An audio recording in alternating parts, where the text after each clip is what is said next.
નવસારીના ઉપરવાસમાં પડેલા વરસાદને લઈ પૂના નદી તેની ભયજનક સપાટી વટાવી ચૂકી છે. તેને લઈને નવસારીના સિટી વિસ્તારમાં આવેલા કેટલાક વિસ્તાર એવા છે કે જ્યાં પાણી ભરાઈ ચૂક્યા છે. ખાસ કરીને અમે પહોંચ્યા છે નવસારીના ભેસત ખાડા વિસ્તારમાં કે જ્યાં આગળ દ્રશ્ય જોઈ શકાય છે કે કાચા મકાનો પાણીમાં ગરકાવ છે. એટલે કે આ વિસ્તારના લોકો અત્યારે પોતાનું મકાન ખાલી કરીને નીકળી ચૂક્યા છે. ત્યારે ભેસત ખાડા વિસ્તારમાં આવેલી જે સોસાયટીઓ છે, સોસાયટીઓમાં પાણી ભરાતા આ મકાનના લોકોને બી સ્થળાંતર કરવાની વારી આવી છે. દ્રશ્ય જોઈ શકાય છે કે અહીંયા અત્યારે 5 ફૂટ કરતાં વધુ પાણી છે અને જે પ્રકારે આ પાણી છે તેને લઈને લોકોની સમસ્યામાં સતત વધારો જોવા મળી રહ્યો છે. 100 કરતાં વધુ પરિવારો આ વિસ્તારમાં પાણીની અંદર ગરકાવ થયા છે. 100 લોકો કરતાં વધુ લોકો પોતાના મકાનમાં ફસાયા છે. જોકે મહાનગરપાલિકાની જગ્યા પર નગરપાલિકા અહીંયા આવેલી છે. જોકે મહાનગરપાલિકાનો દરજ્જો આપવામાં છતાં પણ નગરપાલિકા જે છે તે કામમાં નિષ્ફળ નીવડી છે. કોઈ પણ સહાય નથી પહોંચી. લોકો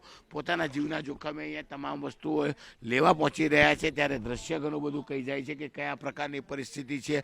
ગ્રાઉન્ડ ઝીરો રિપોર્ટ પર ન્યૂઝ 18 ગુજરાતીની ટીમ પહોંચી છે. રજની માહિતી લોકો સુધી પહોંચાડવા માટે અમે પહોંચ્યા છે છાતી સુધીના પાણીમાં. કારણ કે આગળ જવું હિતાવક નથી, કારણ કે આગળ 9 થી 12 ફૂટ પાણી છે.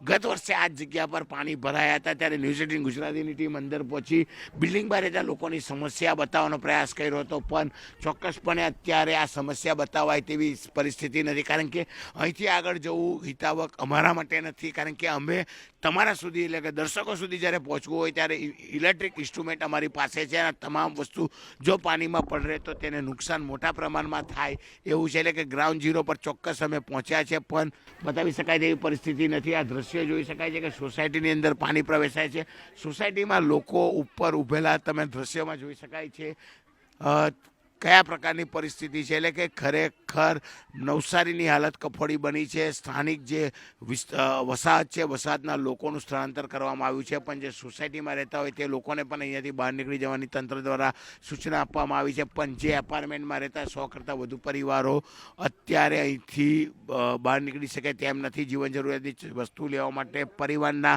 મોભી અથવા પરિવારના કેટલાક લોકો અહીંથી બહાર નીકળતા હોય છે, આ પાણી વચ્ચે નીકળતા હોય છે. એટલે કે ગ્રાઉન્ડ ઝીરો પર ન્યૂઝ 18 ગુજરાતીની ટીમ રજની માહિતી આપવા પહોંચી છે, પણ માહિતી આપવા માટે આગળ જવું હિતાવક નથી. કારણ કે 100 કરતાં વધુ પરિવારો જ્યારે અંદર ફસાયા હોય, જીવન જરૂરિયાતની વસ્તુથી લઈ શું તકલીફ છે તે જાણવાનો પ્રયાસ કરવો અમારા માટે મુશ્કેલ બની છે. ત્યારે ચોક્કસ કહી શકાય નવસારીની હાલત હાલ દક્ષિણ ગુજરાતમાં સૌથી વધારે કફોડી બની હોય તેવા દ્રશ્યો સામે આવી રહ્યા છે. કેમેરામેન ભરત બ્રહ્મભટ્ટ સાથે કીર્તેશ પટેલ, ન્યૂઝ 18 ગુજરાતી, નવસારી.